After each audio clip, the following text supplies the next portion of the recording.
Okay, so in this video, I'm going to give you an overview of what you're going to be eating and the frequency of eating and how you're going to go into this, okay?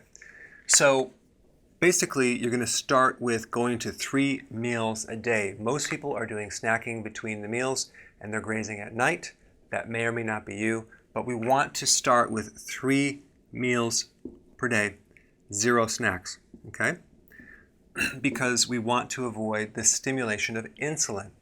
So you have your breakfast, lunch, and dinner. You're going to add more fat to the meal so you can go longer. And this is the missing link. Very few people are consuming enough fat and they're always hungry because of this false information that's spread out there that everyone needs to be on a low-fat, lean protein diet, which is false information. So you're going to find that you're going to be more satisfied, you're going to go longer. You would think that extra fat is going to put on more fat. No. What puts on more fat is the frequency of eating, okay? So that's what we're going to do. So you want to eat as much just to prevent this hunger and snacking. And then if you do too much, you're going to feel too bloated, so you're going to have to cut back. You're just going to have to adjust it, okay? So number 1, remove snacks, okay? Now, just by eating the right foods, like eliminating sugar, the grains, the starches, 3 to 6 ounces of protein. If you look on, I think it's on my right side over here, there's a download of a booklet that you're going to download that will give you specifics on what exactly to eat and examples so you can get started. But 3 to 6 ounces of protein per meal, okay? And I actually explain like what that means as far as what kind. 7 to 10 cups of salad or vegetables, because we need a lot of vegetables. It's not hard to do. When I did 3 meals, I'm only doing 2 meals right now, maybe 1.5 actually. I always did my protein for breakfast, and I did most of my greens lunch, and then I split up with dinner. So you do 2 big salads. It's not hard to do that. So that's kind of what you want to do. And as far as fat, fat is the variable that's going to change with a person, because some people can digest a little more, some people need a little bit more, some people need a little less. So you're going to have to play it by ear. I have some videos to get more into the fats, but for right now we're just going to have you cope, because a lot of the protein that you're going to be eating already comes with the fat. In the beginning, you might be adding a little more fat to the meals, and then as you do this and adapt to fat burning, you'll need less fat, because your body is eating your own fat. So the meal that you're eating is actually your own fat, which is really cool. That's the goal.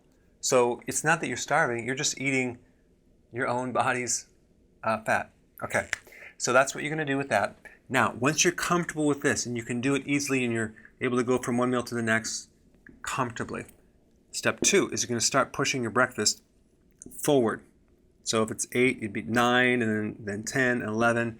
So you're just going to eat later and later. So the rule of thumb is, in the morning when you wake up, don't eat until you are hungry. Okay?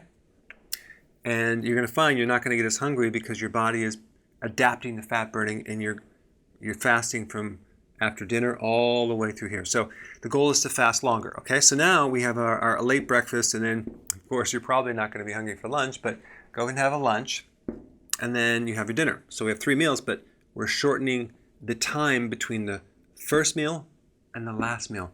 That's called an eating window. Okay? All right, so now you give it a little more time until you're comfortable, and now you're going to drop off this breakfast. You're going to drop that out of the picture. So now we're at 2 meals per day. All right? So you just keep going. Now what happens hormonally is around 8 o'clock, there is a adrenal spike of cortisol that normally happens with everyone. And when the cortisol goes up, it releases a little sugar, and then it drops a little bit. So you might just kind of get hungry, like a flash of hunger, about 8 o'clock in the morning, or 9, or 7, and then that goes away. Okay? You can do coffee. Don't just do 1 if you could. That'd be great. Don't put sugar in it. You can put xylitol. You can put a little cream in there. So you can do teas, but just it's not going to be a problem. I have a video that you'll see on acceptable liquids on this program. So anyway, we're going to do that, and then we have our first meal. Now, as we decrease in frequency of meals, we don't necessarily want to start dropping calories too much, but we do want to drop the calories a little bit, because it's going to be impossible to take the calories from this meal, this meal, and this meal. Let's say on average it's 1,800 calories and eat that in one sitting. I mean, most people have a hard time doing that. So just realize that as you do intermittent fasting, your body adapts. There's hormonal changes that prevent the loss of breakdown of protein, so the need for it is going to be less. But just, I want you to eat so you're comfortable, okay? So we go 2 meals, and then you can do that for a while, some weeks, till you're comfortable. And you may hit your goal with 2 meals a day. But let's say your metabolism is slow, okay? Then what you're going to do is you're going to start pushing this meal and this meal closer. So now we're really shortening this eating window to the point where it's 2 hours, okay? 2 hours. So basically you eat and then you wait 2 hours and you eat. But really you could just have one meal and just take your time and spend 1 to 2 hours in eating that one meal, okay? And then eventually just one meal. So the point is, I don't want you to have that one meal and just cram it down really fast and just feel bloated. Take your time, digest it, eat it, okay? Wait a few minutes, have some more food. That's what I'm trying to do. And you might be really full, but then you have that one meal.